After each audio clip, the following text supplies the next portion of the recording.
It is 0 week. That doesn't mean Jon Wilner's a 0. He's not. He's a 10 out of 10. There you go. That's the way to lay it up there. Of course, it's Wilner Hotline every week across the fruited plain, college football inside and out. None better than Jon. You can find his content, of course, on the website. You can follow Jon over on X at Wilner Hotline. You excited for opening week? 0 week mean much to you, Jon?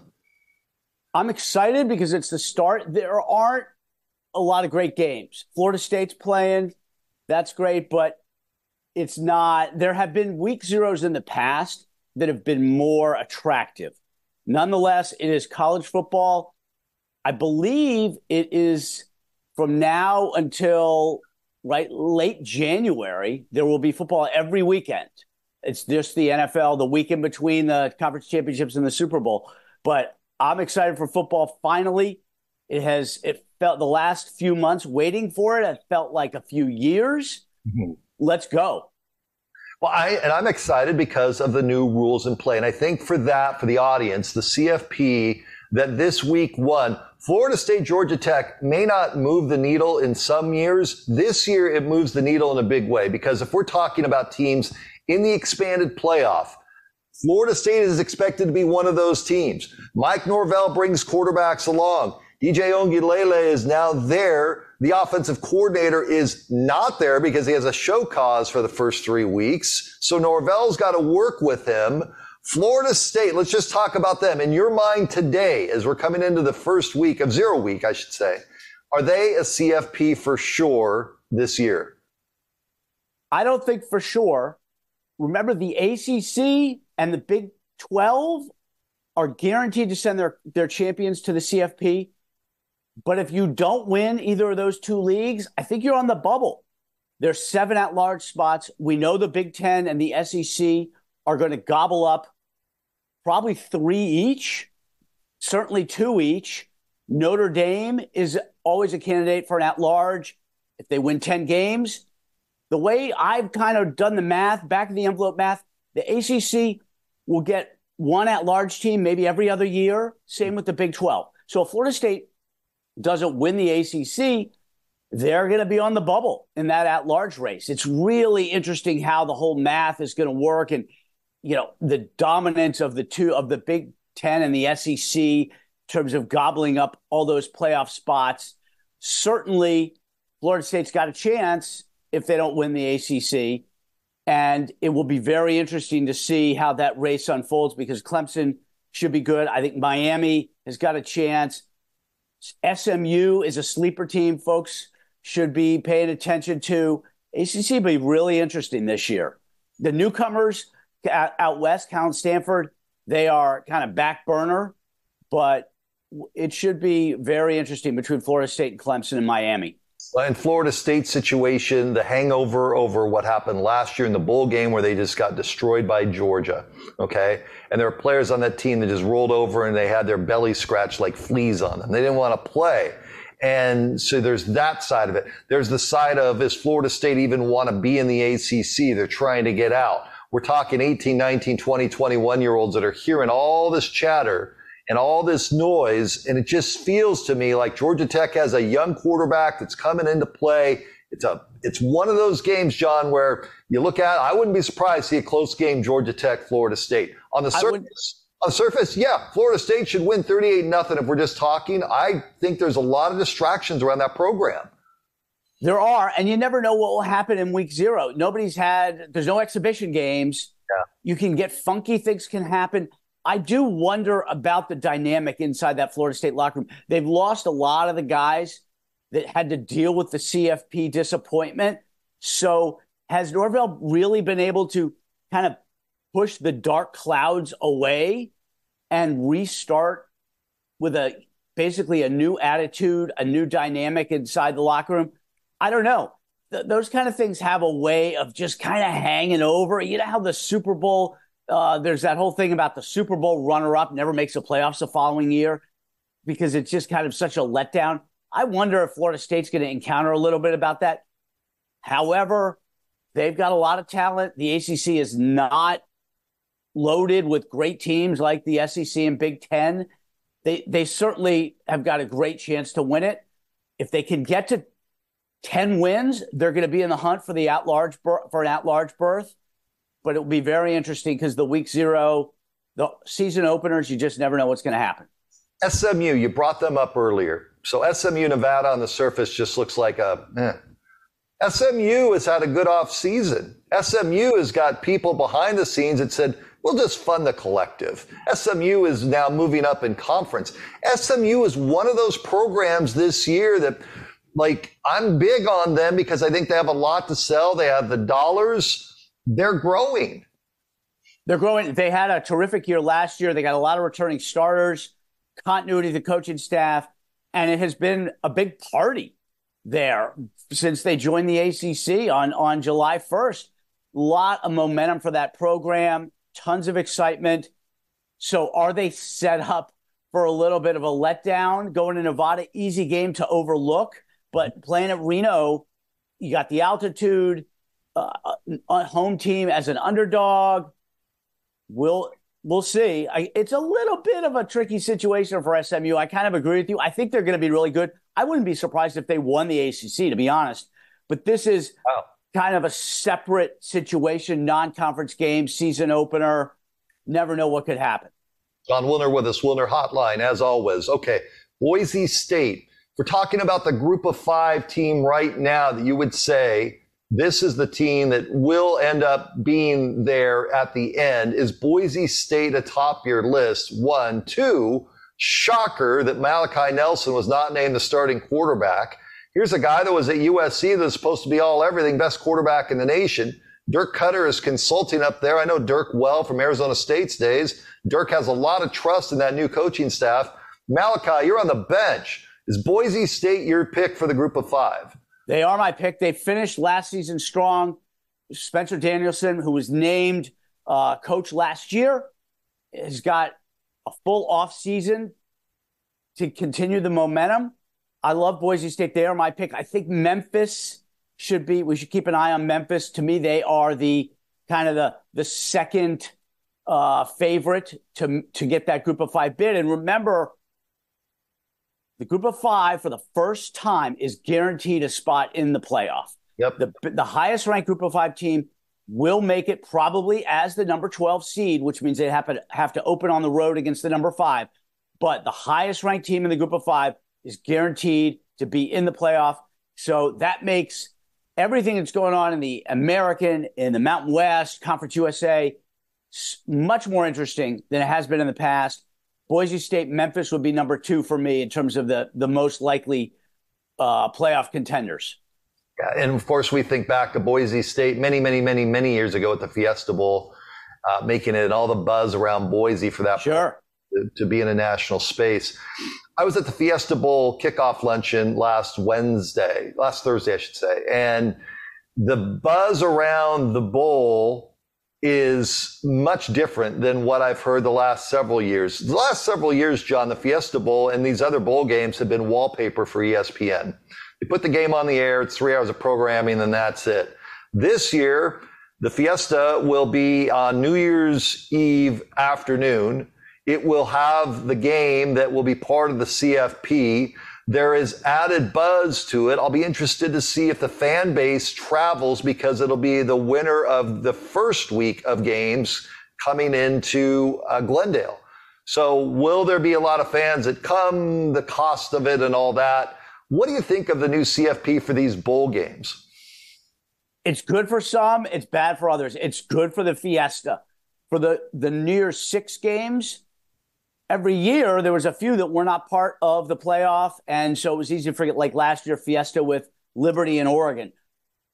This year, they are all part of the playoff. Fiesta is going to get a really intriguing matchup that will have enormous stakes because the winner will advance to the semifinal. But for the other bowl games that aren't part of the playoff, I think they have been cast down another level in this purgatory situation that they are experiencing, right? Now that you've got 12 teams in a playoff, what about all the others? Those games matter even less than they did before. I think we could see more opt-outs, just generally less interest in, for instance, even the Alamo Bowl, the Holiday Bowl, because they're not part of the playoff. they mean even less, which is unfortunate in some regards. So I think the playoff is going to elevate the top tier bowls and lower the second tier bowls, create an even bigger gap. You did bring up a great point about the fans traveling and the cost. The playoff selection committee is very aware of the burden that could be placed on fans to have to travel, especially if your team wins or plays the opening round before Christmas and you travel for that. Are you going to want to pay again for the quarterfinals on New Year's and then again for the semifinals? It could be an enormous expense, and we'll have to see how many fans travel, first of all, for the opening round games, but also for the quarterfinals. You know, fans will go to the semis and the championship. Sure. The quarters and the opening round are very much up in the air. It would behoove them to put teams with some geographic proximity to the bowls. Oregon, for instance, going to the Fiesta, set to the Fiesta Bowl, but it will also depend on the seeds. Well, and you have to also throw in conference championship games at the end of November. Right. Fans go to conference championship game around Thanksgiving. You're going to ask fans to go to the first matchup, then the second matchup, then the semifinal. That's 5 games, John. I don't have a credit card that has that much line of credit on it. I don't know anybody who has that much line of credit. And fans will go only so far on this. So there could be some games where there's a lot of fans disguised as empty seats, right? You know, that's how it may work out this year. That adds, I think, to the intrigue of all this, because people are going to watch. They will watch, but will they go? I think that's the big question. And the conference championships have had empty seats in the past, and the SEC doesn't. But I mean, there have been empty seats at the Big 12, ACC, Pac-12, even the Big 10. So it could be exacerbated this year because of the burden of the extra round of the playoff, for sure. Let's switch over. Jon Wilner with us for a couple of minutes. You can find him on X at Wilner Hotline. Of course, his content all over sports360az.com. John and I chop it up every week. We're going into year number 3 of doing this. Looking forward to the start of the season this Saturday. Fans that are watching this for around Arizona State and the University of Arizona, looking at this first year of going into the Big 12 conference, we can go through week by week of games. John, where do you believe the toughest games to play in what you've experienced or people you've spoken to within the Big 12 conference? So when Arizona State or U of A goes to Iowa State or Manhattan, Kansas, or Lawrence, or any of those, TCU, is there one place that is more difficult than others for these fans? I'm not sure if there's one, but I would certainly say going to Oklahoma State, Stillwater, going to Ames to play Iowa State, going to Morgantown to play West Virginia, partly because it's so far. Those are some of the places that have great home crowds. Big 12, it doesn't have big stadiums. It's not like the Big 10 or the SEC in terms of stadium size. It's much more like the Pac-12 in the average stadium size, but they fill those stadiums. So if you're going to go play Texas Tech or Iowa State, you know, it's 55, 60,000, but it's full and it's loud, and they treat every game like it's a big deal, where that hasn't always happened in the Pac-12. It does happen in the Big 12. So those would be some of the places. I put Manhattan in there too. Meanwhile, if you're a Big 12 fan and you know, Big 12 teams, what are you looking for when you have to play the newcomers? Clearly, to me, going to Utah would be number 1 in terms of most difficult places to play. Boulder, too, altitude. But I don't think the Big 12 fans and the Big 12 teams are looking at going to, you know, Tucson and Phoenix, for instance, as being daunting road environments.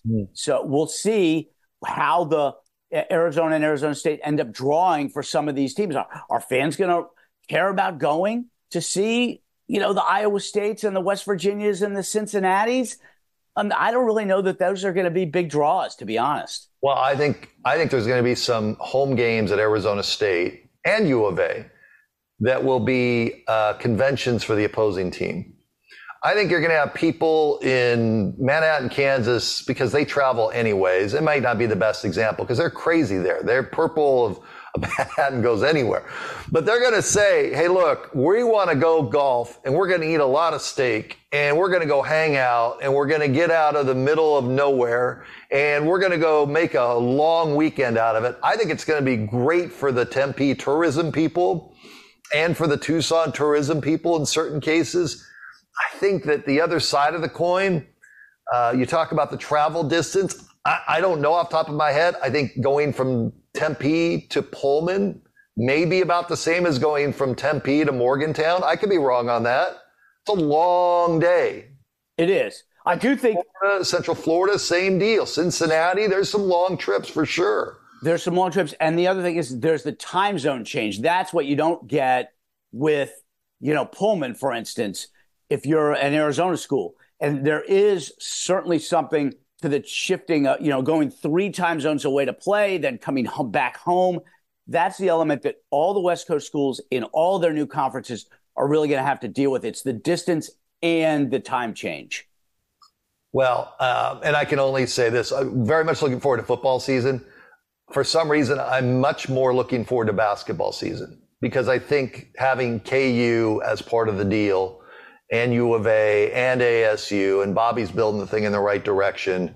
I feel like there's going to be some tremendous national matchups.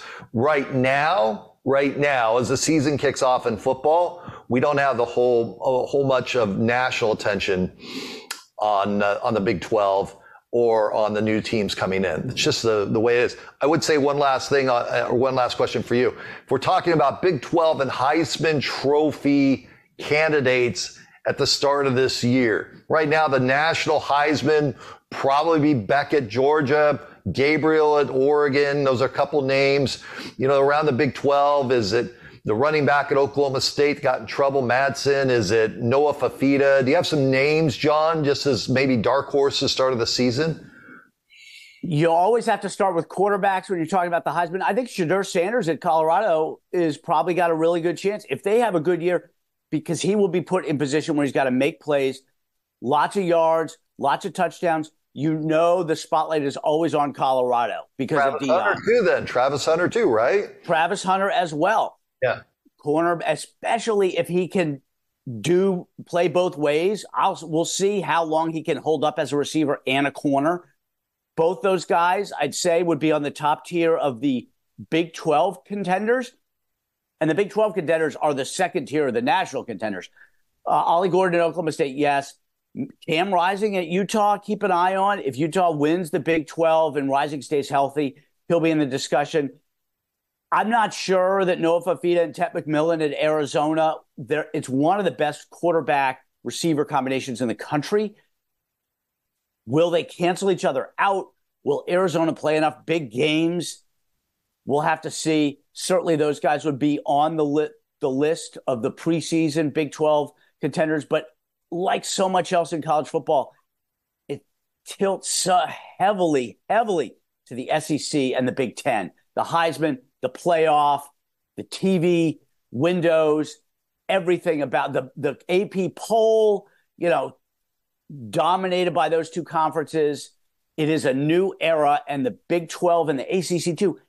They've got to find their role. They got to find their path to relevance. It's not going to be easy. There's Jon Wilner. He joins us every week, and we're back with more after this timeout.